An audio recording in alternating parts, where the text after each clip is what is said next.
think that's everybody. And I think that's everybody back from the breakout rooms. So thank you very much. I hope you had the chance to meet a few new faces. We understand there was a couple of breakout rooms where once we got in there, everybody knew everybody already. So that's a positive sign in some ways that the network is doing really interesting things and that we're starting to be really well connected together. But I hope you got the chance to make at least one or two new contacts and to learn about some interesting things that were happening in the context of the SDGs elsewhere across the country. I'm now pleased to invite Jean Andre, who is the chair of SDSN Canada and the Dean of the Faculty of Environment at the University of Waterloo, to share some updates and some reflections on the network in Canada and globally. So over to you, Jean.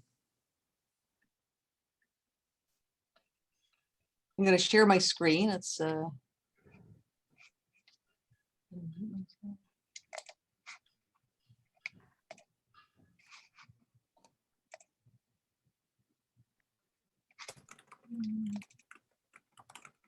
yeah, there we go. Everybody can see that okay? Excellent. Okay. Well, can you make it full screen, Jean? Oh, yeah. Of course.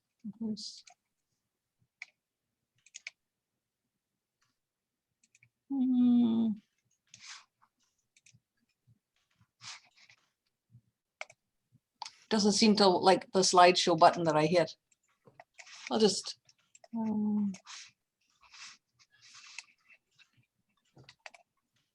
I don't think it wants to go. Is it not visible, or it's okay if you see what's coming? Yeah, it's fine the way it is, Jean. Thanks. Yeah, I think it's okay. All right.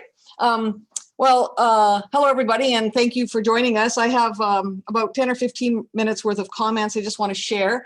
So it's a 4-part update. The first one is I want to just make a few comments about SDSN Global, and that's in part because I have the privilege of sitting on the Leadership Council on behalf of the Canadian arm of SDSN. So I just want to give a little update there.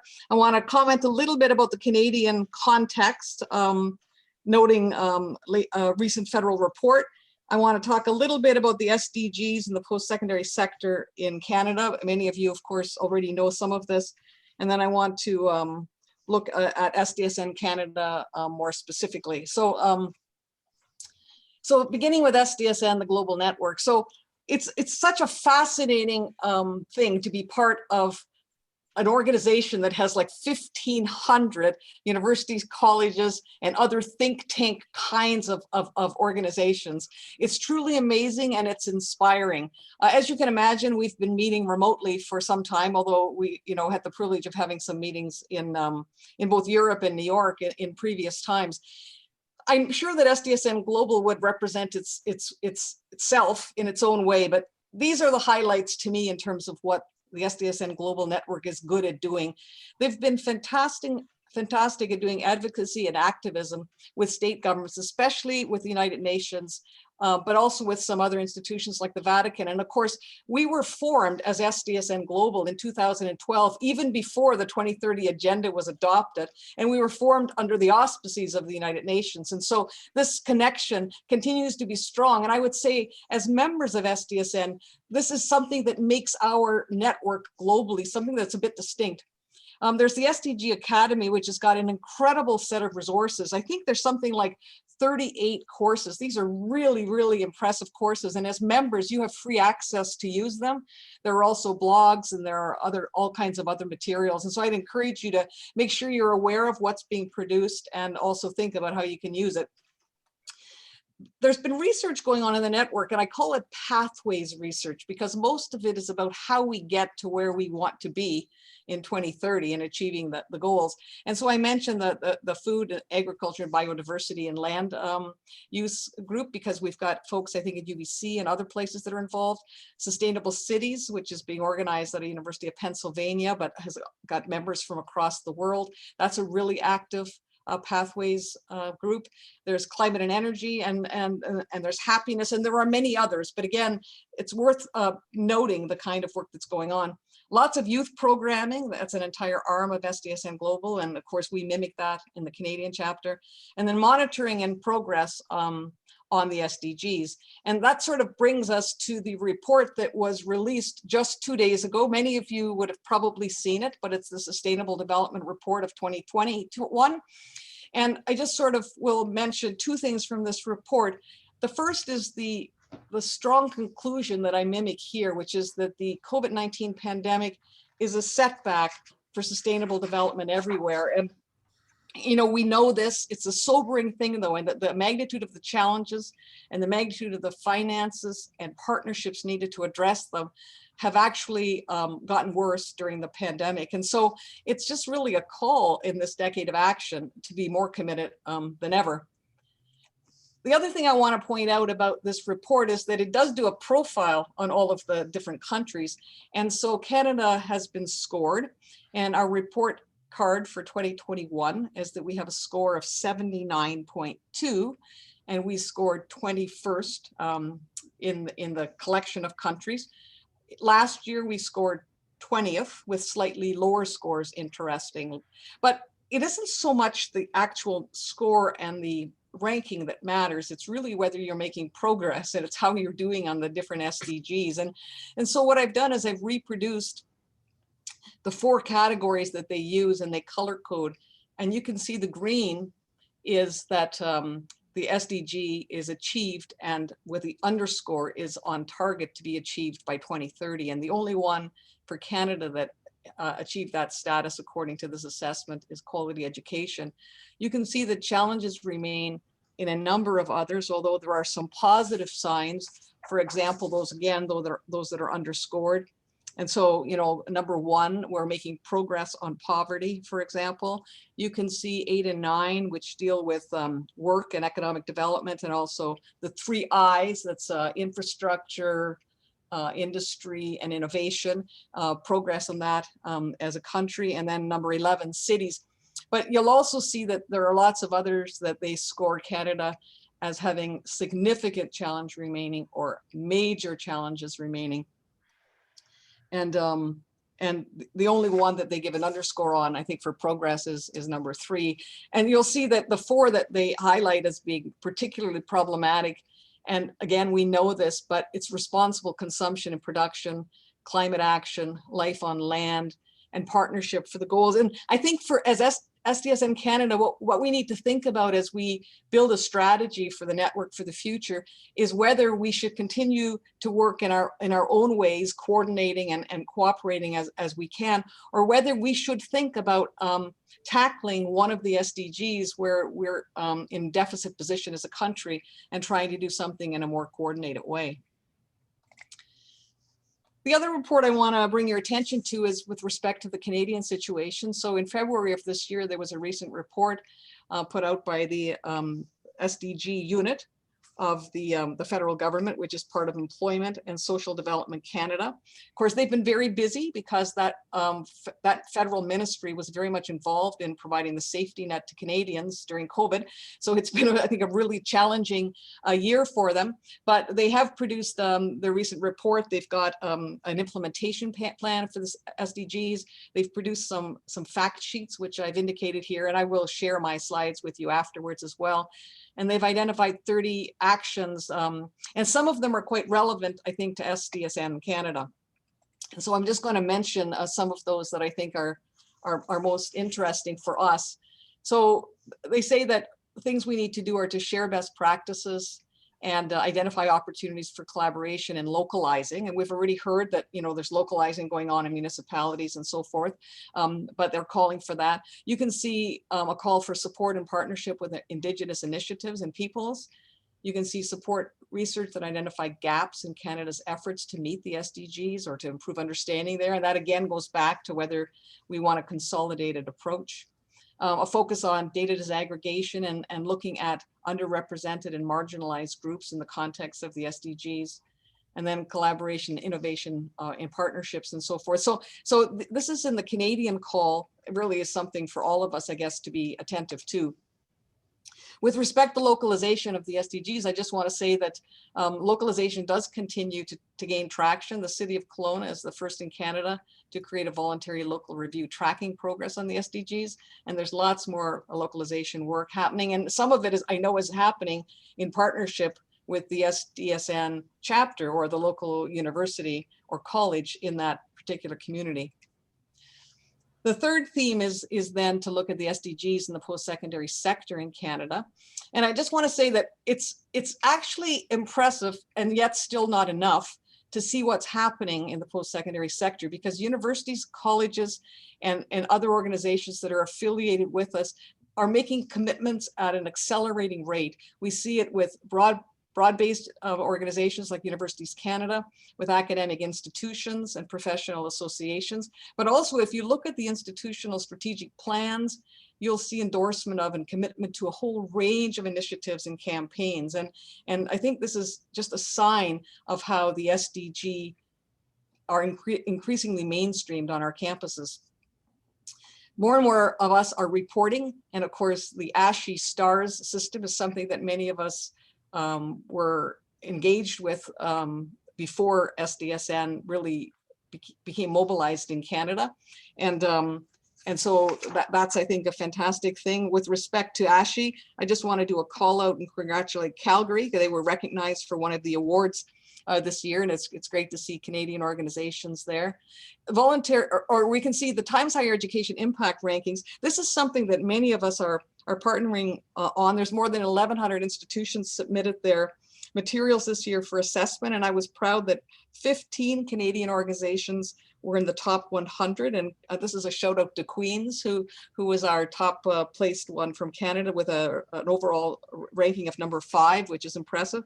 And connected with this, the Elsevier data bank, which is used in these rankings, but is also available for other kinds of internal use, is, I think, mobilizing lots of campuses to really look at how their research maps on to the SDGs. And then in terms of voluntary university reviews, there's just a shout out to Concordia, who's been working on this.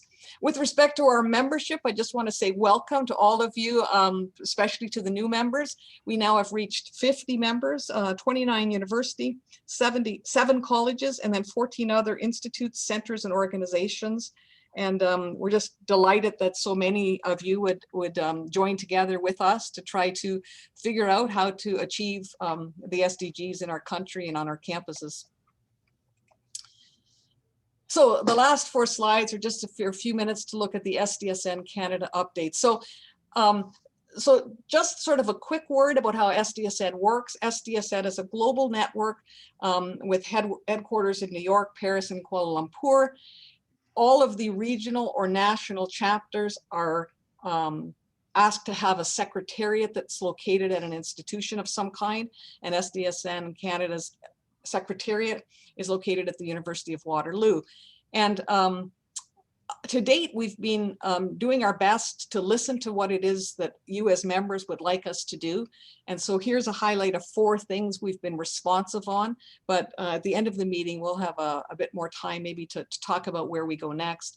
So on the left, you'll see Together Ensemble 2020 logo. Brock has already commented how WGSI partnered with us, so did Laval and the federal government, in creating a really incredible conference last year where we had 1,400 attendees and more than 24 sessions and 100 speakers.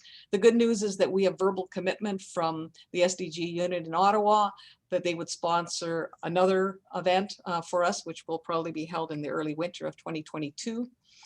We can see that Universities Canada is listed there. They've been doing all kinds of things recently, including they called together Jeffrey Sachs with the executive leadership from campuses to explore how universities can play a lead role in SDGs. We can see work going on in Quebec, a decade of action, and voluntary local reviews as well. And so this all comes under the banner of galvanizing support for the SDGs. Another theme we've been looking at is how to cultivate high quality SDG education in Canada. I've already mentioned the SDG Academy, which is the global resources. We focused on 2 initiatives to date. The one is the World's Future, which is a simulation game. And I'm really pleased that we have 15 moderators from across country who've been trained, and they collectively have a challenge to engage with 1,000 people in the next year or so. And then there's a new initiative also underway about teaching the SDGs and creating a community of practice with respect to that. Just sort of coming to the end now, SDSN as SDG focused research agenda. So we've connection to some of the global initiatives on these pathways that I've talked about. There's ongoing work around SDG Cities Index, which Cameron McCordick and Bruce Frayne have been leading. And last year we had some seed grants that allowed members of SDSN Canada to come together and collaborate in ways that they hadn't traditionally done. And then the last point is SDSN Canada Youth as an update. And there's a very, very active engagement on a number of campuses. We have SDG hubs, we have SDG Leaders for Campus Actions video series, and we have a toolkit and awards as well. And it was fun in the breakout room. I had a chance to meet one of the SDG youth leaders from York, and so it's just wonderful to have them engaged. And so that ends my my slide presentation, and I'm not sure if we want to take slides or not, but or take questions or not, or whether we want to wait till the end. I will pause a moment, Jean, to see if a question or two pops up in the chat. We will have more time towards the end of the meeting. Jean will be back with us to talk about some of the next steps for member participation, and so there may be a chance to ask questions there too. But thank you very much for all that information, Jean. A lot of material there. As you mentioned, you are going to share the slides with everyone who participated today. And I just point out that if you haven't got the chat box open, John Beal was sharing some links to some of the reports in the chat, and Julie Wright also shared a link to the Kelowna Voluntary Review as an example of one of the things that Jean was talking about there. So we'll continue to kind of use the chat to share some of those ideas as we go along. Jean, I don't see any questions popping up in the chat yet, so we'll circle back to that later in the agenda, if that's okay with you. Excellent, in which case we will move on to the next item on the agenda. I'd like to now welcome our invited speakers, John MacArthur and Zia Khan, to the meeting. John and Zia are spearheading a new engagement tool for the SDGs known as 17 Rooms. Now, 17 Rooms works to bring diverse perspectives together to raise awareness about SDG activity and to focus on actions towards SDG outcomes. In the past year, 17 Rooms U has emerged around the world as a tool for advancing SDG collaboration within and across college and university campuses to foster action amongst faculty, staff, students, and community stakeholders. John will be posting some links and some additional information about 17 Rooms in the chat as we go along. But I'd like to take a moment now just to introduce our two speakers. And you know, there's no way that I can do justice to all of the amazing things that John and Zia have done over the course of their careers and in support of international efforts, including the SDGs. But let me try to give you just a little bit of a taste of each of them. So John MacArthur is a senior fellow and director of the Center for Sustainable Development at the Brookings Institution.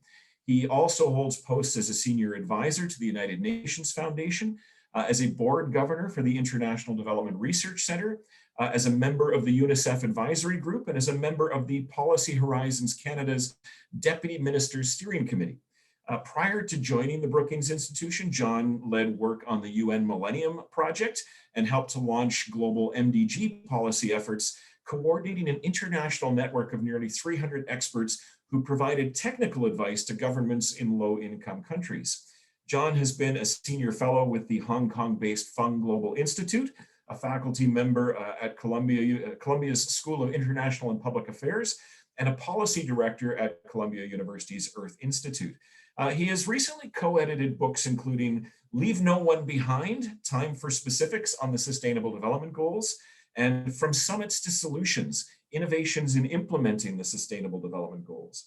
John grew up in Vancouver and completed a bachelor's degree at the University of British Columbia. He later did a master's in public policy at Harvard's Kennedy School and has both an MPhil and a DPhil in economics from Oxford University, which he attended as a Rhodes Scholar. Now, Zia Khan is Senior Vice President for Innovation at the Rockefeller Foundation, overseeing the foundation's approach to developing solutions that can have a transformative impact on people's lives. He partners with various teams to incorporate innovation into their strategies and leads work to develop new tools and new movements to improve the social impacts of innovation, particularly those related to data and technology. His prior roles at the foundation include leading strategy, the program portfolio, and monitoring and evaluation activities. He's currently on the board of directors for Atlas AI, for DataKind, and for the Stone Barns Center for Food and Agriculture, and has previously served on the World Economic Forum Advisory Council for Social Innovation and the U.S. National Advisory Board for Impact Investing. Now, before joining the Rockefeller Foundation, Zia was a management consultant, advising leaders in technology, mobility, and the private equity sectors. He worked primarily with Katzenbach Partners, where he was the founder of their San Francisco office and the lead of their West Coast practice. And he co-authored with the company's founder, John Katzenbach, a book called Leading Outside the Line. He holds a bachelor's degree from Cornell and master's and PhD degrees from Stanford University. And it's my pleasure to welcome both John and Zia to share some thoughts and some time with us today. We're very grateful to have them here to walk us through the 17 Rooms idea, and I will turn things over to them. Well, thank you so much, Brock, and to everyone. And I should add, pleasure to be here with my friend and partner, crime, Zia, who also spent much of his youth growing up in Ottawa. So we enjoy, important to stress, we both say process and a lot of organizational discussions that we have around Canadian vowels. So just for sharing. But maybe Zia and I thought maybe I could share a little bit and then he could share a little bit and then we could open it up. Zia, if that sounds good to you. Great. So first of all, thank you. It's a delight to be with you all, and thanks to John Beal for the invitation to come into this conversation, and so thrilling to hear the tail end of the update on what's happening across the network in Canada, and a lot of my very close former colleagues who are in the SDSN global effort, and so important to see the annual index get launched as a global effort to benchmark. And I would say, since we're amongst academics, also to give friendly critique. And this is something that I think the SDSN network has been very responsive on, is, how do we think about the best forms of data, the best forms of analysis that can inform the local conversations. And so in my own work, we've had a lot, Guido Schmidtraub and I have had a lot of, discussions over the years about how to get accurate. And I just happened to glance at the latest one to give an example of, and it bridges to 17 Rooms, the very local conversations that I think matter to bring these goals to life. If we look at, again, this is a friendly comment, not to be interpreted otherwise. If we look at something like access to safe drinking water, and if we look at how Canada's doing on a global scale, and if the indicator says 99.6% accurate access to safe drinking water, on a global scale, by all means, that's of course pretty much within rounding error of success. In the Canadian context, the lack of access to drinking water on First Nation reserves is a profound indication of communities that have been left behind for centuries and institutional failures that have perpetuated that in a way that is, I would argue, collectively considered unconscionable in the modern era. And it is exactly that type of localization of the discussion around not just how do we talk about good and bad, but how do we update to a sense of practicality to think about what success looks like in our community and how we could cooperate to solve it. And I think it's not by mere coincidence that even a lot of the discussions around fiscal transfer between the federal government and the Assembly of First Nations has referenced using the SDGs as a neutral reference point for describing success over time. And so it's in that spirit of the SDGs bringing people together, but also helping to support new forms of very bottom-up practical cooperation that we have been experimenting with this thing called 17 Rooms over the past few years. And when I say we, it's the Brookings Institution and Rockefeller Foundation that have been the co-hosts, but really acting as, if you will, a hub and a network, trying to create a platform for problem solving as a complement rather than a substitute to the other crucial efforts underway. So just by way of full disclosure, this is not a replacement for the major policy efforts underway. It is not as a replacement for the major research efforts underway. Quite the opposite. It's a way that we're thinking about how to complement and accelerate a lot of the practicalities to help give traction around a lot of these active discussions and debates. So when we think about what is 17 rooms, if I were to share having lived in these policy and academic and practical debates for a long, long time, back to the Millennium Development Goals, as Brock kindly mentioned, a lot of times when we go to SDG focused meetings, they're so big and so far off, and they're often at the community level seen as something over there or too big picture, or you've got to go to the UN to talk about them. In my view, that's the opposite of what they are. The SDGs are a common language and a common set of reference points for all of us to initiate cooperation, which is required to bend the curves towards success. So 17 rooms is ultimately about spotting opportunities to bend curves at the scale that is right-sized to your own community.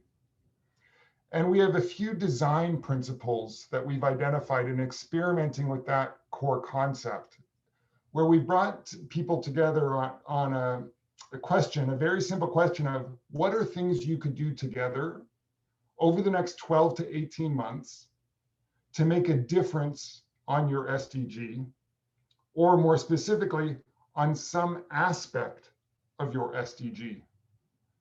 And it's something of a countermeasure to boiling the ocean conversations. We say instead, pick a swim lane within your swim lane that you think is ripe for action. And we have a few design principles that we've articulated with the help of our colleague Jacob Taylor, I should point out, who's a social anthropologist on the line, who's been helping us to think through what's the process point here. The first principle is every SDG gets a seat at the table. It's not my goal versus your goal, it's all of our goals together. A second key principle is let's focus on a next step, not the perfect step. I.e., let's not argue over what long-term perfect transformation looks like. Let's argue or even just think practically about what we could do together on that 12 to 18 month horizon to bend that curve. And then a third key principle is conversations, not presentations. This is not go to a conference and listen. This is come and participate, because them is us. If we're going to make progress together, we have to learn from each other, we have to cooperate with each other, and we have to think about how we can do things together. Now, we started this at what we now call the global flagship level, focused on international scale challenges of the SDGs. But what we found, quite interestingly, is that a lot of communities found this interesting, and we started to call it 17 Rooms X or 17 Rooms U. And very interestingly, it was some universities that first found this useful and started to do it on their own. Places like Universidad Politécnica de Madrid in Spain, or Tec de Monterrey in Mexico, or now we have many in the US and Canada that are doing it too. And what they found is they have often big, complex communities with people working on many different issues at many different scales. And it was helpful for them to have everyone come together on equal footing with equal respect to their departments, to their issues, to their faculties, and to think about how could we take a next step rather than a perfect step, and how could we surface what we're working on together. Just to give a few examples, Carnegie Mellon University, which did the first pioneering voluntary university review that was just mentioned, they used this as a way to surface all of the different activities around the SDGs that were happening across all their campuses to bring people together. Another I mentioned was Georgia Tech, which used this to inform its strategic plan and link what it was doing as an institution to the SDGs. And a third was Tec de Monterrey in Mexico, massive multi-campus institution, many of you probably know, which used it to really focus on partnerships with external stakeholders, how they could advance those. The point being, there's no single way to use this, but in the Canadian context, we've seen University of Toronto started with this. I think we might have some colleagues on the line from there, really to inform a lot of the research agenda, and it's led to a major institutional initiative. Queen's University is about to do it, I think next week, on a major kind of multi-stakeholder basis, and Concordia similarly is going to be doing it on a sequence basis over the course of the fall. So we have many different institutions taking this on in many different ways, and we're very keen to work with any of you, and we're so grateful to the SDSN Canada network to say, how could we create some broad tools and toolkits to help this be a useful technique for you on your campus to help engage with the SDGs, but also then to feed back into other members of our community to see how it could help them, in turn learn through a community of practice on how local organizations can help advance problem solving for the goals. So that's a very quick alpha to omega on the 17 rooms.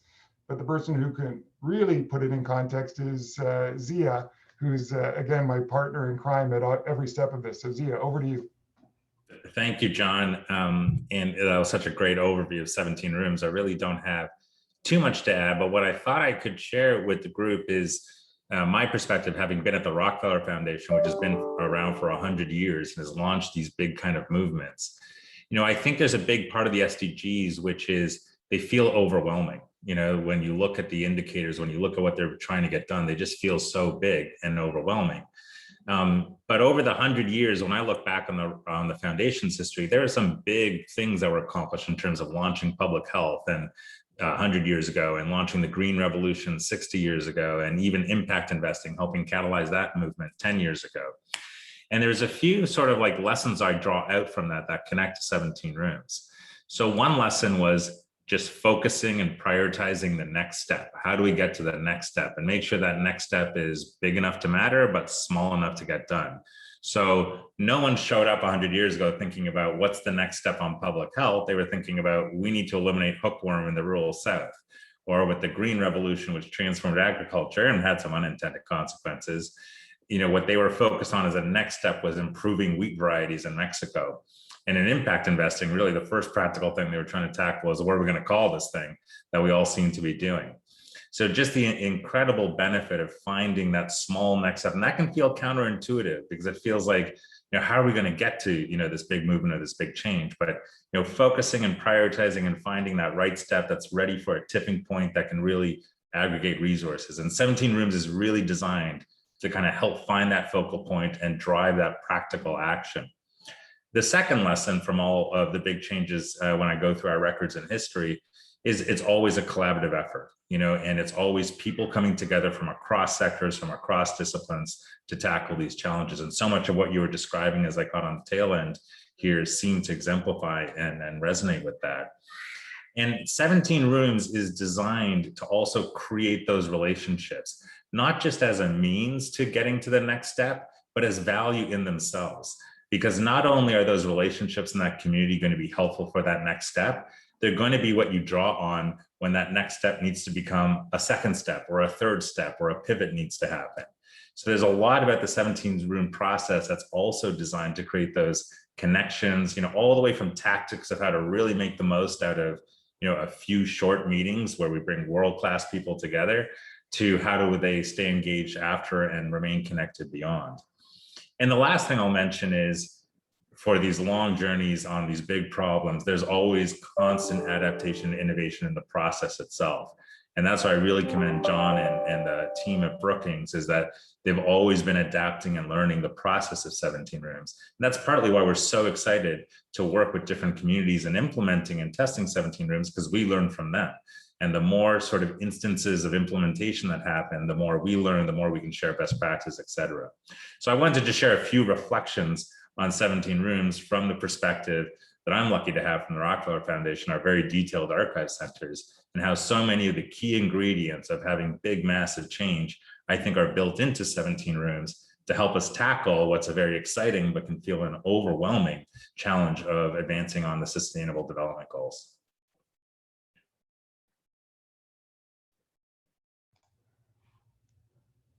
So back to our hosts. Thank you so much for having us. I think we're happy to take any questions. I think Zia put it in such a beautiful, bigger.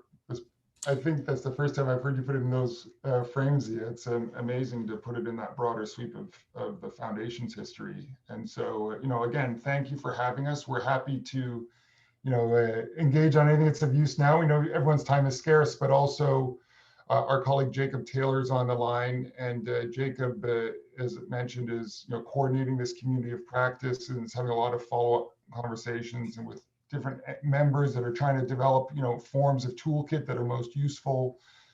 So we really just want to, again, be a node in a network that can be supporting cooperation both within rooms, which is a huge piece, how to cooperate within issues among diverse constituencies, and then across issues, which is of course always a top challenge at every university.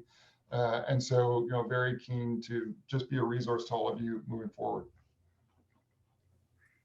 Excellent. Thank you both, John and Zia. We really appreciate those insights and those perspectives on the 17-room processes and on our challenges more generally. I will sort of suggest that if you do have questions for John and Zia, you may perhaps enter those into the chat or hold on to those for a couple more minutes.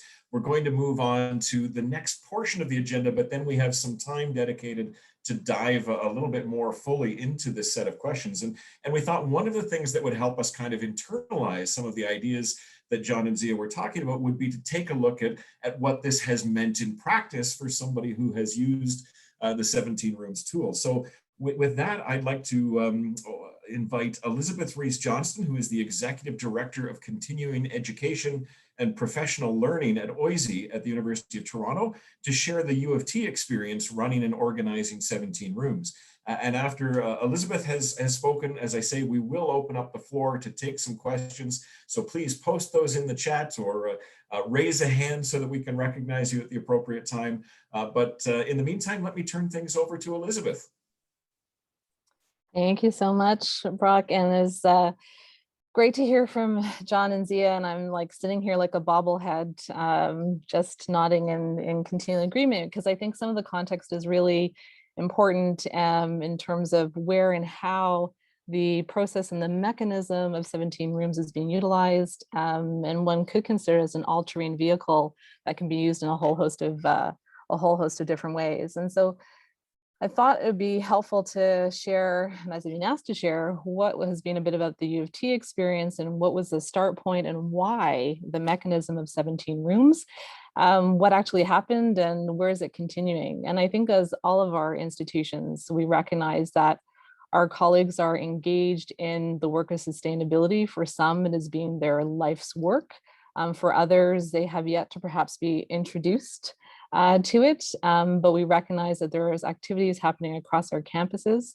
And that was very great to have at the start of our conversation today, just to connect in with one another and hear a bit about the diversity of our roles that are coming around this particular network and the nature of the work that we're doing on our campuses. And so in that regard, the University of Toronto has had, frankly, a long-standing series of initiatives and activities and life work in the area of sustainability. We know there's been key activities happening with our students, there's been key activities across faculty, research, and it got to this boiling point of where and how do we actually come together as a community and perhaps build even greater awareness and create greater connectivity.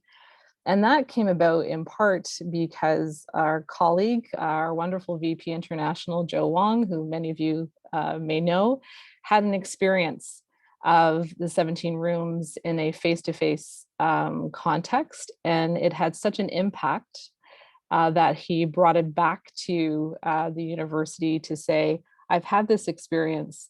It really opened up this amazing opportunity for collaboration, rich conversation, discussion.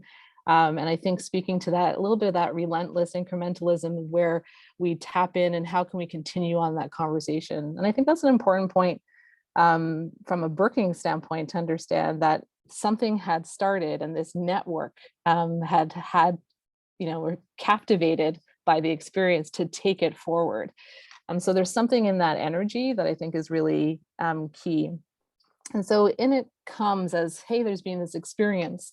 And as introduced, my background is focused in education and professional learning.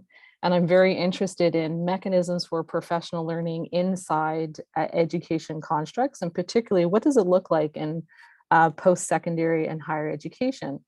And we look at professional learning and opportunities. We have in our communities very segmented talent. And we chatted a bit about this at the start in our breakout, where we have students, faculty, staff.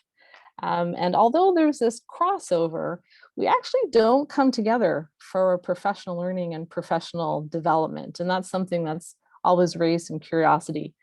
So when this kind of came as a mechanism, our first thought, yes, there's this opportunity around how we may develop further awareness around sustainability and the activities and opportunities for collaboration.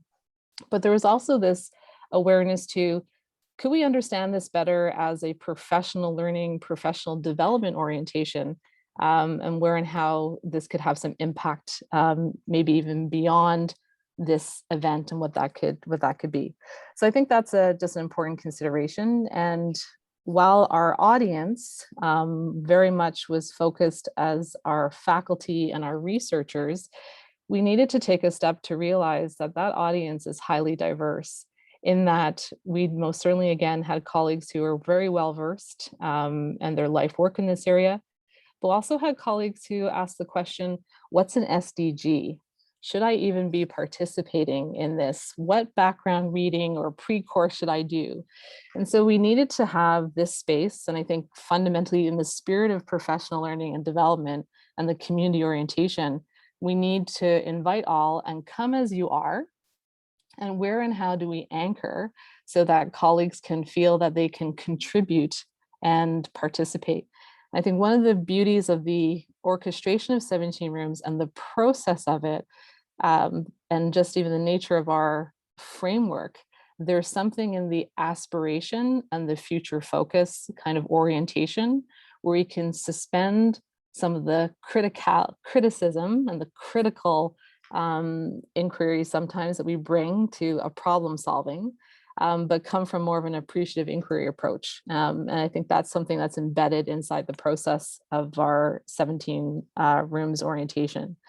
And so for us, we recognize this is an internal audience, an internal conversation of how we bring colleagues together. And we decided to anchor the conversation in the work of teaching and research, and ask the question, how through our efforts of teaching and research might we advance sustainable development and the SDGs within our community that is University of Toronto. And so all could participate with that. They may not have been the expert in goal 4 or had any knowledge of goal 3, but they most certainly had a perspective and a point of view around what it means to teach and research and be introduced to this construct of this global framework. And so that framing, I felt, and as a team, we felt was really important so that we could ensure that participation. And so that's something I would certainly encourage.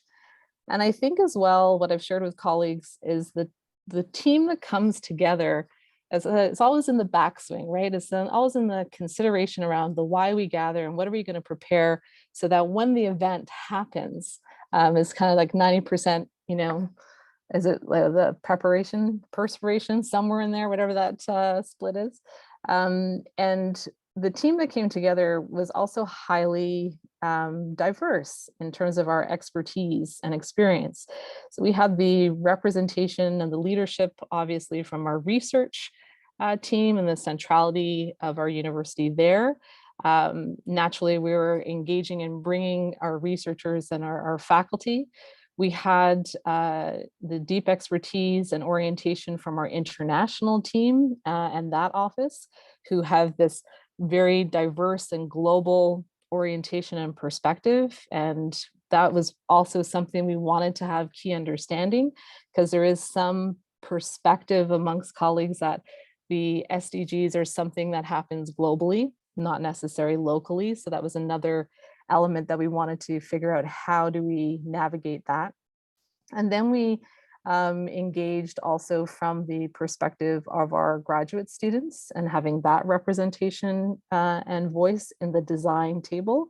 And then of course, from the professional learning and the education standpoint. And so really appreciation that that process of coming together, even in the preparation of the event, the collaboration that was required across different groups in what is a vast institution, that also had an impact in terms of where and how we continue to connect, share, have feedback loops, which I can't imagine where and how we would have developed that if we weren't coming together in this particular context for this work.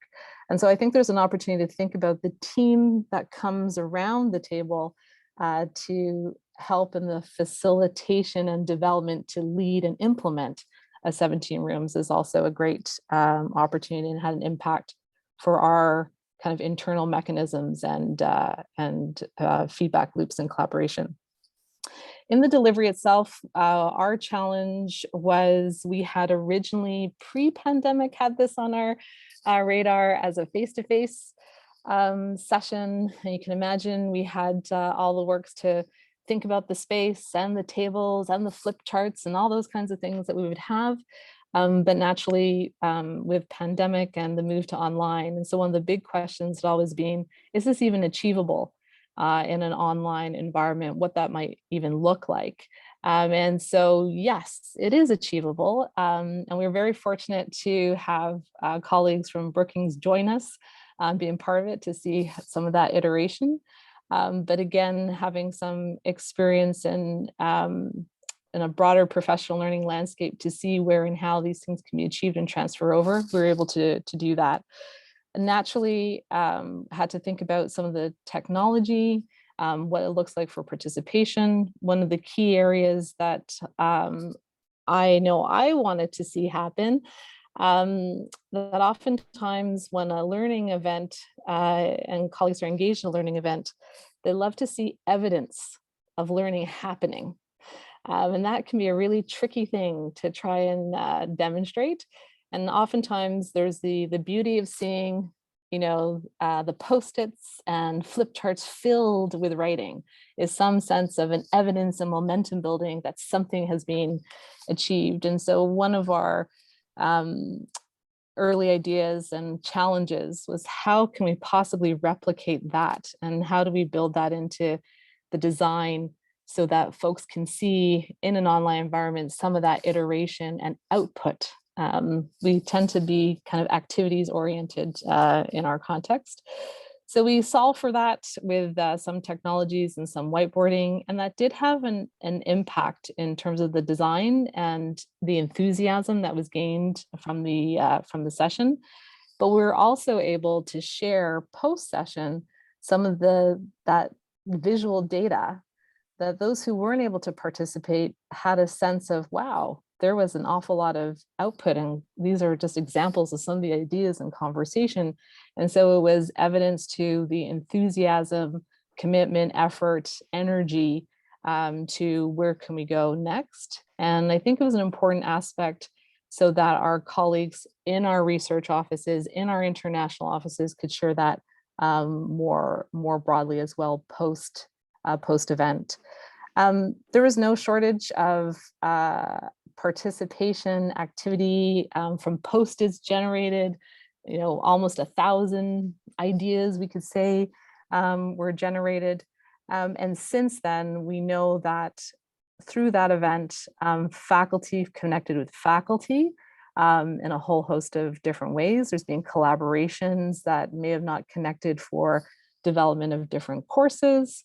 But mostly, I think one of their biggest outputs had been a commitment at an institutional level to create our institutional strategic initiatives with a focus on the SDGs and advancing the SDGs, and sustainability more broadly. So it galvanized a bit more of an orientation there. And the collaborations continued between the teams in these offices, and where we're continuing on our efforts to think, how might we use and leverage this process yet again when we think about with staff development, other student development, and also with our partners and community development. So how might we take it from an internal orientation and conversation to leveraging the mechanism of where we can advance externally as well. And so a lot of head nodding to what John and Dia had shared, and to say that it most certainly brought an awful lot of exuberance, collaboration, energy, which I think the community also needed in a time that we happen to be in. And for those who had never been introduced before to Agenda 2030, became highly curious and started to share, you know, I think I have been doing sustainability work all my life, but I never actually connected the dots. And so that type of awareness has been pretty awesome to be witness to and hear as well. And I'll pause there for any questions or comments. And excellent. Thank you very much, Elizabeth. Great to hear about U of T's experience with this tool, this initiative. And yes, if you can sort of hold on it as part of our group for questions as well. I haven't seen any questions come in yet in the chat. I do have a couple of questions that have been sent to me directly, but let me also sort of suggest that if you want to pose your question verbally, just use the hand raise function down under the reactions button on the bottom navigation bar on your screen. You should be able to do that. And John or Nidu, if you can let me know if somebody raises their hand in case I don't see it on the screen. But let me start with a question for John and Zia. When you think about the 17-room initiatives, do you think it has a more natural fit for those institutions that are just getting started with the SDGs, that are sort of at the front end of this process? Or is it a better tool for institutions that might have become more advanced in their thinking about the SDGs and be a little further along in terms of their work on that front?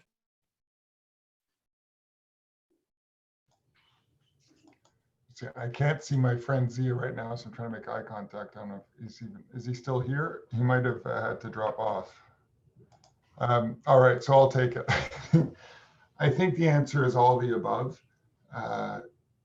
For exactly some of the reasons Elizabeth was just mentioning. When one is asking a question of next step in cooperation, you can be neck deep in SDG jargon, and it's a helpful question. You can be brand new to SDG jargon or never have any familiarity, but you're showing up because you care about the topic and it's still a salient question. So there's even a very nice write-up I saw, Elizabeth, I think in one of the U of T publications about a graduate student who didn't realize he was focusing on the SDGs. And if someone's working on child poverty in Southern Ontario, you know, that's part of the SDGs. And so they've been calling it child poverty in Southern Ontario. They didn't know it was, you know, goal 1.2. And so part of this is also getting back to the point of the SDGs themselves as a device. And the SDGs are ultimately just words, and they're a tool where it, when used properly, can help to connect people to problem solve. And so I think those core ingredients are really important.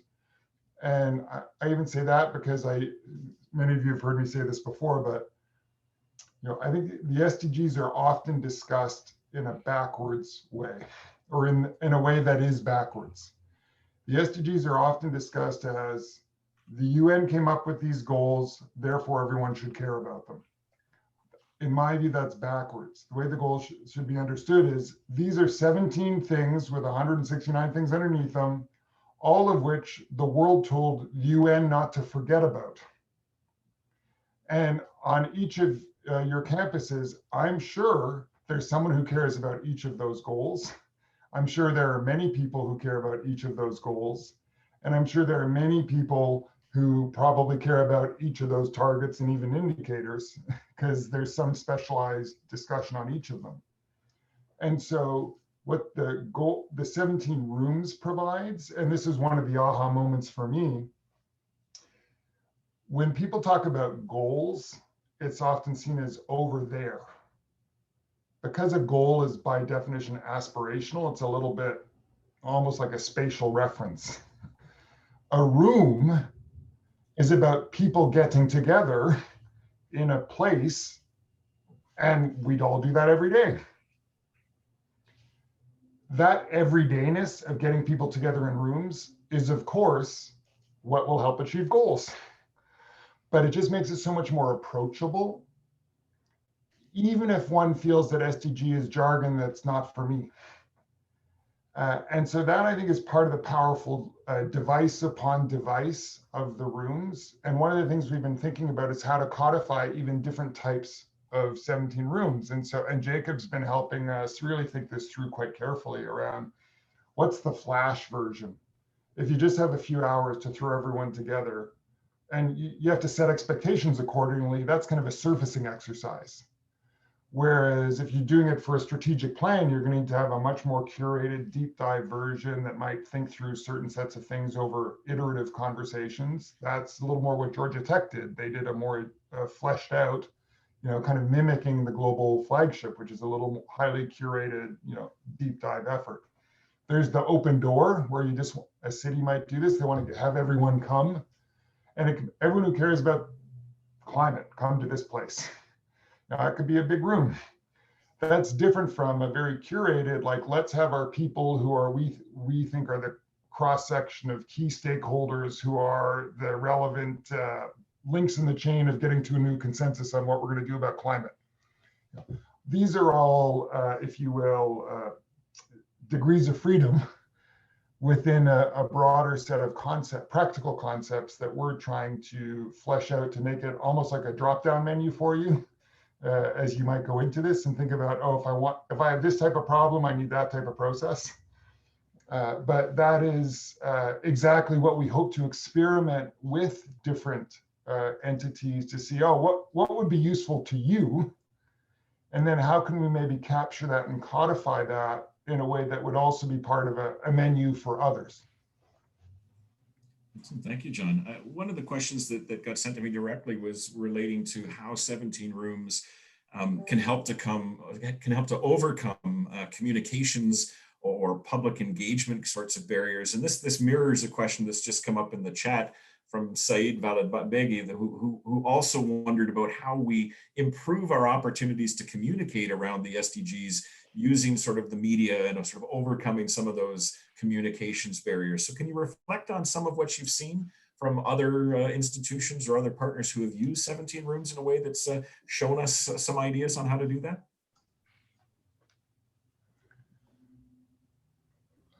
Again, I don't know if Elizabeth has views on this. I mean, don't get me started on the CBC and the SDGs. Just to be clear on our starting point, there was this thing in September 2015, which CBC on the homepage talked about, of all the first name people, the Pope, Malala, and Shakira being at the UN on the same day. They didn't say what it was for. It was for the launch of the SDGs. There's a deep reason, in my view, why Canadian public debates are not super well informed on the SDGs. I've written about this elsewhere, but just to give you my headline answer, three basic reasons. One is politicians haven't explained it. That matters on a bipartisan basis. Second, and I do think the PM at the current Prime Minister at times has done a good job, and I think Minister McKenna has done a good job on certain things at certain times, but in terms of a government explaining over time, it's not happening. But then when I was to ask, why is the government not doing it? There are two missing constituencies historically, in my view. One, business leaders. So Canadian business leaders need to be part of this equation over time. They play a very special role in legitimating things so that they're not seen as folk fest, but as center stage. We see that in Netherlands, UK, US, other countries, even Australia, where they're started, Japan for sure, where the SDGs have started to be more center stage. business leaders are part of that, of validating the conversation, saying this is about our society, not just our NGOs. The other key piece of this, I would argue, and all of you are part of the solution on this, is academics. So I would argue that especially on global policy conversations, international policy conversations, we still need more from our tenured faculty across the country to be writing the op-eds on the policy debates of the day. It happens in some issues, it needs to happen on more. And so this really, really matters, and is part of why the depth of engagement that each of you are leading is so crucial, because you have a very special role to play in informing the CEOs and the politicians. So CBC, ultimately, the journalist will call saying who said what. And if no one said anything, that's why it doesn't get coverage. So that is maybe more than you're hoping for as an answer, but it's part of why I think the SDSN is such a crucial, piece of a puzzle in this. And I really salute what all of you are doing, but also just to underscore part of why I think it's so much, has such importance well beyond the universities in which you're all operating, or so many of you are operating. We have time for one or two more questions here. Nicole Longstaff was reflecting on the Global Compact and how that sort of engaged the business community. She's wondering whether 17 rooms could be utilized as a tool for engaging local governments, municipal governments in an effective way. Yeah, I just say we're in the middle of this conversation right now, actually, we have a colleague of ours has a whole SDG Cities Leadership Network, and a handful of cities and local governments and even local geographies have approached us about doing this.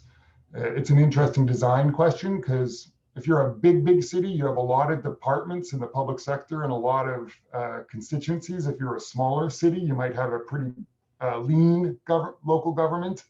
And maybe you want to consolidate some of the discussions. So we're in the middle of thinking that through. There are also a couple of countries that have approached us saying they want to do this nationally. I've encouraged our friends in Ottawa that this should be a national SDG exercise. In fact, the origin of this idea is in a fall 2015 report of a group that Margaret Biggs and I co-chaired on the future of Canadian engagement with global sustainable development, where the first recommendation was a new type of convening for multi-stakeholder conversations to focus on practical next steps. So in Roland Paris's former role at the University of Ottawa. So there's lots of these things that have heritage, but getting into the business side, I think if there's a community level effort, and we saw Tech de Monterrey actually use this to engage with some of the private sector partners of the university.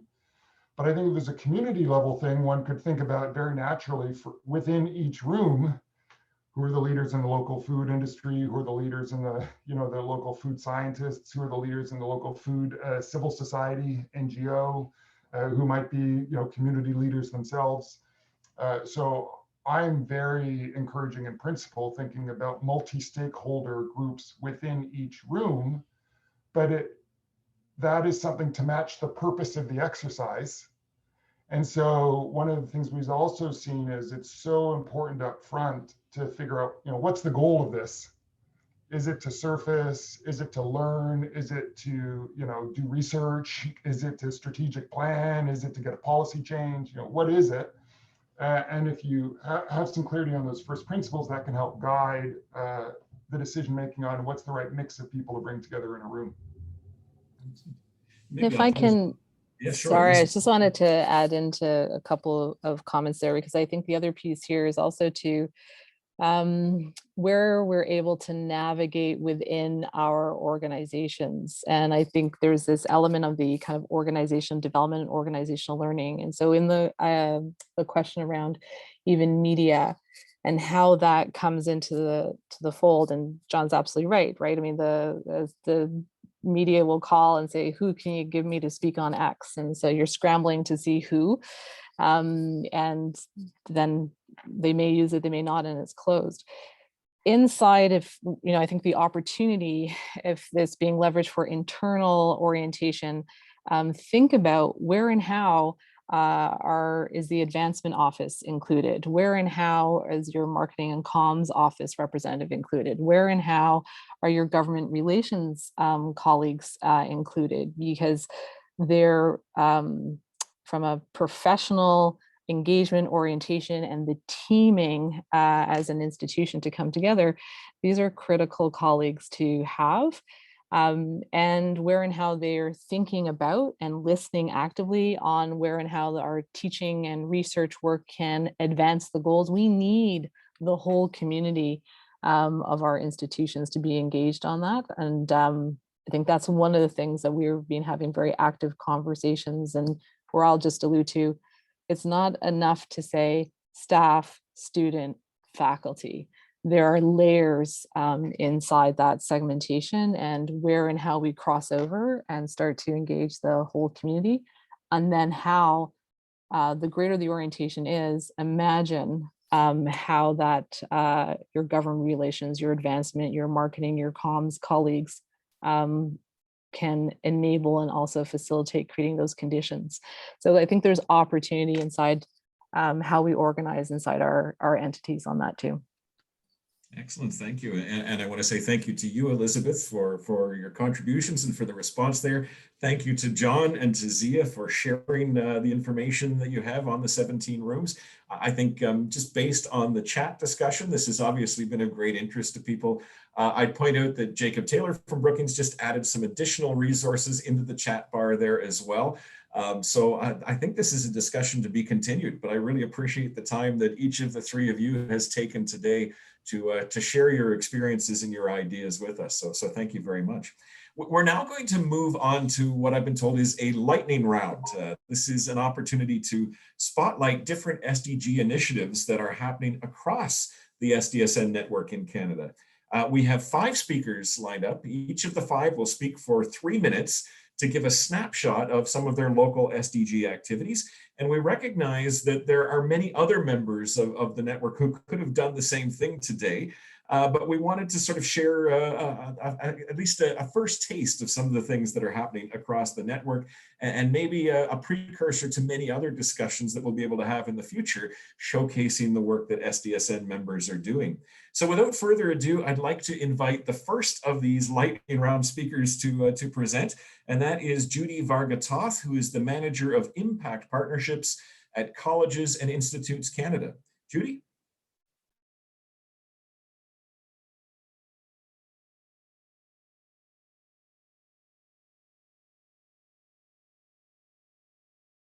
There we go. I've unmuted myself. Can you hear me now? Great. Thank you very much for this. And I will respect my 3 minutes. So I work for the National Association that represents Canada's community colleges, institutes, polytechnics, cégeps in Quebec, and some universities with a college mandate. CICAN has embraced the SDGs in many, many ways. One of the ways that I think is most interesting and important for us is that we've embedded them into our strategic plan and our priorities, starting with the 2021-22 year. So you can see that we align with SDGs 17 and 4, given our role as a national association fostering partnerships, and given that we're in the education sector as you are. And for 2021-22, we identified 4 SDGs that you can see on the screen as our priorities.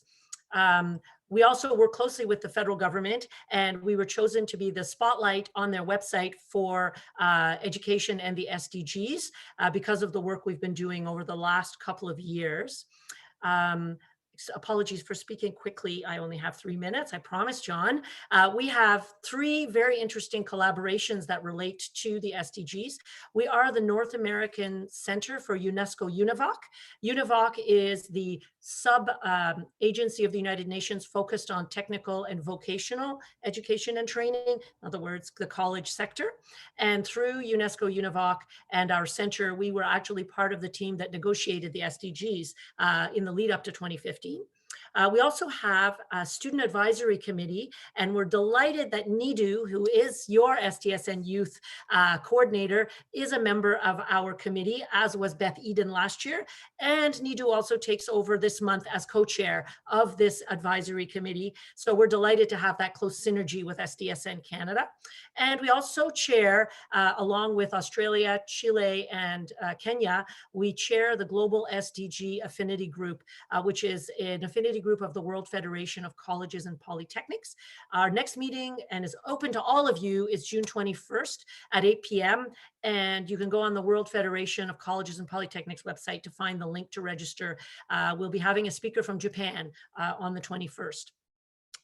We started on our journey with the SDGs in 2019, in the spring of 2019, and I had the good fortune to share a booth with John, as well as with our SDG unit partners at the federal government at our CICAN annual conference.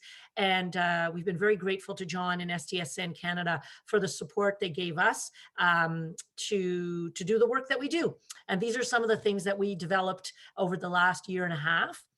And I was asked to speak about new things. So new things are a newly launched President's Advisory Committee on Sustainability that was launched last Friday, made up of 12 presidents and directors general of member institutions.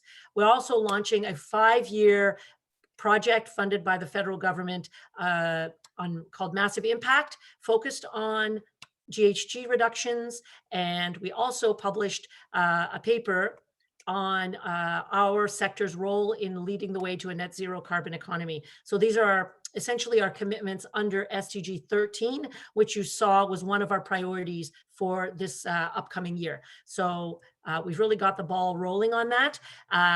That's our president in the middle. Some of you may know Denise.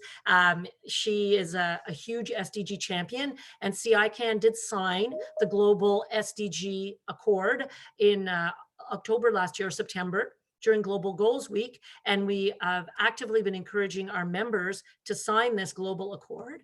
Proud to say that we have 7 of our members who signed the SDG Accord. In fact, the first post-secondaries in Canada to sign the accord, and 2 of our student unions have also signed it as our collective commitment to the SDGs. And I'm the manager of this work called Impact Partnerships at Colleges and Institutes Canada. And I welcome your emails or your questions, I'm assuming after this meeting. Thanks very much. That's great. Thank you, Judy. And John has posted some additional links and information in the chat for more information on what Judy has been describing. But in the interest of keeping with the lightning theme, let me move along to our second presenter, who will be Luce Beaulieu. Luce is the Executive Director of CIRAD, the Interdisciplinary Research Center in the Operationalization of Sustainable Development. And Luce, can we hear from you? Absolutely. Thank you very much. And fantastic presentation, Judy. I'm just going to be just speaking about our endeavors in the last little while. So I have like about 7 projects to discuss, so hopefully I can do that in 3 minutes. So we participated in the Together Ensemble with a panel, which was incredibly interesting, on data in science for public policy, so science-informed public policies. We also collaborated on this with I'm sorry, I'm blanking on his name at the moment, but an incredible center in Ontario on, I'm sorry, I'm just gonna look at my PowerPoint. Really sorry about this. I'm just gonna move along because I don't have a lot of time. We also started a research project during the pandemic on sustainable innovation. And this research project actually culminated during the Summit of Sustainable Innovation in October of 2020. And more recently, we contributed this research and this knowledge to the provincial SQRI, so Stratégie québécoise en recherche et innovation, that was supported by 26 other organizations in the province. And within this framework, we embedded the SDGs as the framework to attain sustainability, and sustainable innovation being the catalyst for research to attain the SDGs. Sustainable innovation was also the topic of the Decade of Action panel, international panel, which we held during the Sustainable Innovation Summit. And we were very happy to have some incredible speakers during this Decade of Action. This Decade of Action panel was actually the fruit of the collaboration between some partners here in Quebec. We are now unofficially called the Quebec SDG Partners. And so all of my colleagues are here. So Liliana Diaz from Institut EDS Université Laval, Jason Enns from Concordia, Heather McShane from McGill, and also Charles Baudry. I think Charles is no longer with us at the moment. And so the SDG Quebec partners were working very hard to basically advance the SDGs at the university level, but also to pair up with civil society through Accélérer 2030 pour le Québec with Charles, in order to have this partnership between higher education and civil society. We are also pioneering this summer an amazing project called the Summer School in Societal Transformation. And this project was actually the happy beneficiary of some seed money from SDSN Canada. Thank you very much, Jean and John. And this fantastic project is slotted to happen in August. It's going to be a very innovative summer school, which basically is centered on the acquisition of the key competencies for the attainment of the SDGs as outlined by Vic et al. And I could talk about this school for like another 3 hours, but let's just say that we're very, very happy to have an incredible roster of experts who are going to be teaching. We're going to have like an amazing platform. We also have Aaron Redman, who is a contributor and researcher with Arnim Vic, who is going to be participating, and it's going to be fantastic. We're going to be evaluating also this summer school. So there's going to be some teaching, some learnings, and we also want for this school to be scaled up, scaled out, so that modules of the school or all of the school can be adapted by sector, can be adapted by needs, et cetera, et cetera. And finally, we're very happy to be participating in the scientific committee for the first time in the ICSD conference along with Institut EDS. We have decided to focus on the topic of learnings from COVID-19 in terms of science-informed decision-making. And I hope this was under 3 minutes or maybe just above. Thank you very much. That's all right. It was a lot of good information, so hard to fit into 3 minutes. Thank you very much, Luce. And I'm going to go next to Pam Shaw, who is the Director of the Community Planning Department at Vancouver Island University. And Pam, can we hear from you? Well, certainly. Thank you to Judy and Luce for all of your enthusiasm and excitement. You can just feel it coming off the screen. I am coming today from the unceded territory of Snuneymuxw First Nation. I am the director of our Master of Community Planning program and also the research director of the Mount Arrowsmith Biosphere Region Research Institute, or MABRI. And much of the work we've done on the SDGs has been through the Research Institute. So we started our journey in 2018, working on the Sustainable Development Goals. Started off, of course, with trying to understand what are we doing? Where are we contributing? What's happening to get that snapshot of what was happening at VIU at that time. We did just short of 100 meetings with faculty and staff across the campus, held 3 large-scale community events, pulled together that understanding of what we're doing, but also tried to create the excitement about what can we do in the future, and came out with an extensive list of recommendations and action items that were presented to the President's office in January 2020.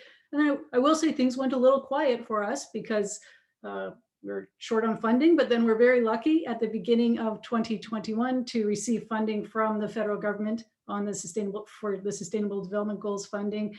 And so we've started off in a whole series of new initiatives, and I'll mention 3 of them here. The first is the one I'm most excited about.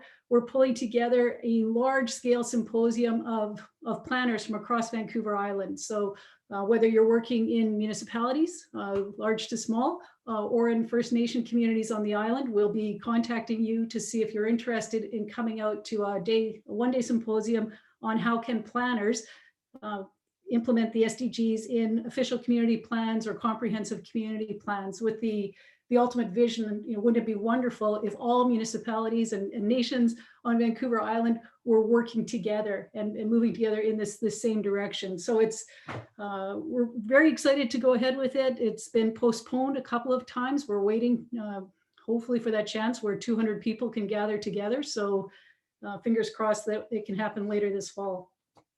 Our second major initiative that was mentioned previously is the World's Future online simulation. So working, of course, with SDSN Canada and the Center for System Solutions, we've had team members training to become facilitators for that simulation, for that game, that will allow players to take risks, see the consequences of their actions as they relate to the Sustainable Development Goals and long-term sustainability of their own nation and neighboring nations. So we're rolling those out as 3 online sessions in late summer and early fall. And then our third initiative I'll highlight is we're working on a video series with a local videographer and doing a whole series of videos, some on initiatives and some with more of a future focus. One of the speakers mentioned that about how individuals can see themselves as part of the SDGs. So we have a range of lengths of videos in this series. Some will be as short as a minute. The longest one is going to be about 6 minutes, and I'll certainly share those with anyone who may be interested. So a big thank you to John and all the organizers of this event, and to everyone for the good work that you're doing. Thank you, Pam. That was great. I appreciate the update very much. It's now my pleasure to invite Meghna Ramaswamy to the microphone, or to the camera. She is Meghna is the director of the International Office at the University of Saskatchewan. And Meghna, are you able to unmute and join us? Absolutely. Thank you so much. So thanks to John for organizing this amazing event. And of course, it's nice to see some familiar faces here as well, and some new faces too. So I thought I would just highlight 3 major initiatives that are happening at the University of Saskatchewan, and try and keep this as short and sweet as I can. So the first one that I'd like to speak about is the People Around the World Conference, which is really hosted by our international office. It's an annual recurring event, and this really aims to bring people together to exchange expert research, applied knowledge, and lived experience to advance the path on meeting the SDGs. And last year, or this year, POR 2021, had over 270 participants from different corners of the world, including Bangladesh, Bolivia, Cayman Islands, Guatemala, Iran, Ghana, various places. And we also had around 40 presenters representing different sectors. So it was really a good way to sort of engage and work with different sectors on the SDGs. As part of that, we also had keynotes from Dr. Jeffrey Sachs, our Canadian Minister Karina Gould, who's a Minister on International Development, along with some local authorities as well. And we're now in the process of framing next year's conference, which will happen again during International Development Week in February 2022. And we're looking to host a 3 to 4 day event next year, with really short sessions so people can pop in and pop out from their daytime jobs. The second initiative that we'd like to speak about is really how we're engaging with the provincial government and the embassies to really advance country cooperation on the SDGs. And in 2021, we set up an international research and SDGs working table with our Ministry of Advanced Education. So looking at international education to really see how all the post-secondary institutions within Saskatchewan can really advance and coordinate their research and partnership activities on the SDGs. Our university is also working locally with the city of Saskatoon, where we are based, to really try and advance actions on climate with our local authorities there. So there's a few things happening locally. And then I also want to speak about our School of Environment Sustainability. And I know Maureen Reed has already been engaging in a conversation in the chat. And SENS has been really wonderful. They've really launched a new professional master's program, which is now fully online. And there are 2 streams in this program, one on renewable energy and the other one on regenerative sustainability. The school also launched a number of new certificates in water security, renewable energy, and regenerative sustainability, as I mentioned. And in this fall, that is fall 2021, they will also be launching another certificate online in climate change vulnerability assessment and adaptation action. And they're accepting all of these applications throughout the summer. And these certificates and programs will address many of the SDGs, although not restricted to education, reduced inequalities, clean water and sanitation, affordable energy, and climate action. So lots of things going on at the University of Saskatchewan. This is just really the tip of the iceberg. So thank you again. Excellent. Thank you, Meghna. Lots of exciting things happening. You're right. So great to hear a little bit about them. John has posted a link to one of the activities that you talked about in the chat, and also some links to some of the stuff that Pam talked about at Vancouver Island University earlier. Which brings us to our last presenter in the lightning round. I say last but not least, I guess. So it's my pleasure to invite Matthew Tyson, who is the Director of Sustainability at the University of Waterloo, to share a few thoughts with us about what's happening in Waterloo. Thanks so much, Brock, and happy to be here today and see so many familiar faces. Similarly, just kind of tip of the iceberg summary, there's a ton of things happening across campus. I think a few highlights for us over the past while has been declaration of a climate emergency and a number of commitments that have been made as an institution as part of that to really advance climate considerations as part of our teaching, research, practice, and partnership building. There's a commensurate commitment which has recently been made by our Board of Governors on integrating climate change within our investment decisions, which has been, I know, a topic on many campuses.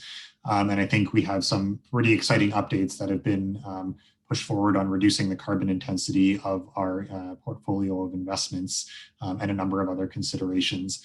I think the SDGs do have a long history at Waterloo, and we've been taking a number of different actions. One just quick example on the curriculum side is the launch of a new program on sustainability and financial management, a partnership between the Faculty of Arts and Environment on really getting at that financial connection on these sustainability transitions that we're going through. And of course, sustainability and the SDGs being embedded in different parts of our strategic plan and some of the reporting that we've done historically. One focus area that I just wanted to highlight briefly is a joint project that we worked on last year. And I presented a quick snapshot at last year's meeting with University of Saskatchewan on the idea of doing mapping of research projects to the SDGs. And as we've seen, the Times Higher Education impact ranking, of course, accelerating a lot of considerations about how we begin benchmarking and analyzing the connections. And so the University of Waterloo and University of Saskatchewan, two slightly different approaches. And we had a collaborative project where we did a bit of a compare and contrast on the strengths and opportunities of each approach and some of the challenges. And I think the convergence between those on what might potentially be some best practices. And so as an institution, if you're looking at THE or for that matter, as Jean mentioned earlier, STARS or other frameworks that are asking for the connection between research or teaching or really any area and the SDGs, this might be a worthwhile exercise or document to look over. I don't think either campus would claim to be experts in this field. I think it's going to be evolving fairly rapidly, but might be a useful starting point. And so I think John already put a comment in the chat that we'll be sharing that shortly across the SDSN membership. And I'll just note that we did look at some of the keywords and other tools that were generated through SDSN to help with that assessment. Thanks very much. Thank you, Matt. Appreciate that very much, and great to hear a little bit of all the things that you've got, all the pies you have a finger in at the moment. So I think it's really interesting to sort of think, here we've had 5 3-minute presentations, just an amazing amount of information about what just those 5 organizations are involved in at the moment. And there's no question that across the breadth of the network, there's some amazing things beginning to happen. And so we are not singling these 5 out as the sole examples of amazing things that are underway, but as those we've invited to share a few thoughts today. We heard from Elizabeth at U of T as well about the great things that they've been doing with the 17 Rooms initiative. And we really look forward to hearing more about what is happening at other institutions. So as I mentioned earlier, we will be working over the next few months and over the next year or two to profile many more member initiatives in order to get a better sense of the scope and the breadth and the range and the impact of all of the things that SDSN Canada members are working on. So please stay tuned to find out about all those things, but please also stay tuned so we can ask you to share the ideas about the work that you're currently engaged in. And as we come towards the end of the meeting, that notion of looking forward to what we may do in the future is where we want to wrap up. So I would like to invite Dean Jean Andre back to the floor, where she'll be joined by John Beal, the manager of SDSN Canada.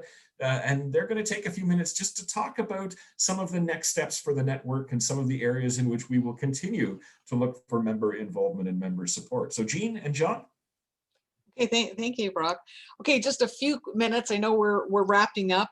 I guess I want to say SDSN Canada launched 3 years ago, almost exactly. We've attempted to be good listeners and opportunistic. And I guess in our mind, what we're asking is whether we should be a bit more intentional collectively than what we've been to date.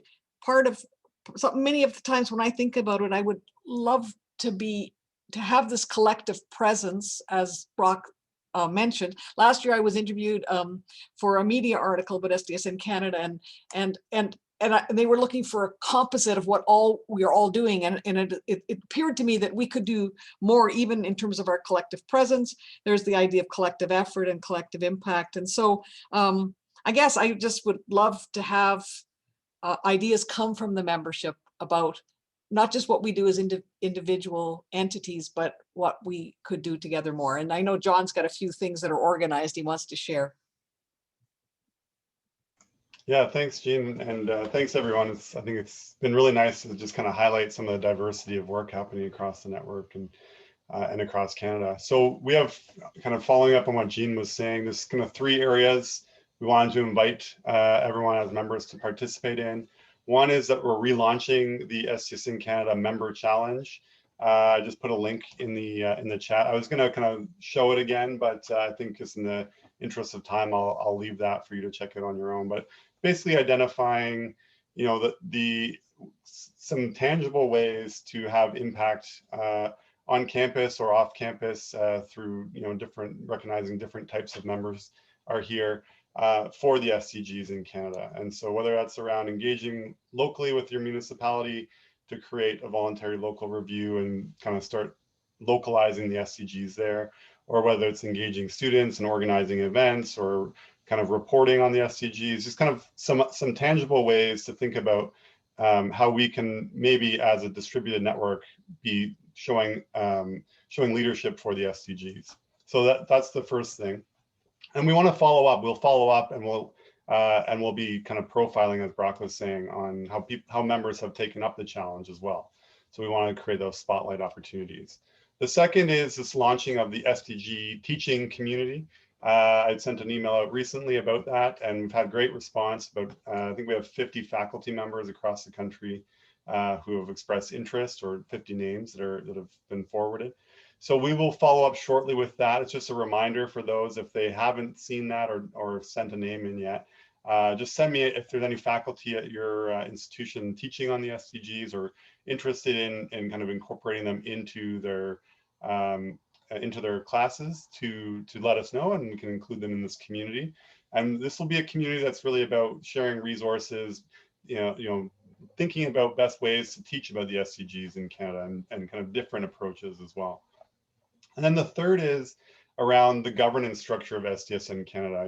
We're recognizing that we have emerged from the startup phase of the network into a bit more of a mature phase, and we feel like we need to update the governance structure to really better reflect that. And so we've done a bit of a scan on other SDSNs around the world, other national chapters, and kind of how they're composed. And so we want to be a bit more strategic now about how we create a kind of an inclusive agenda setting, as Jean was alluding to.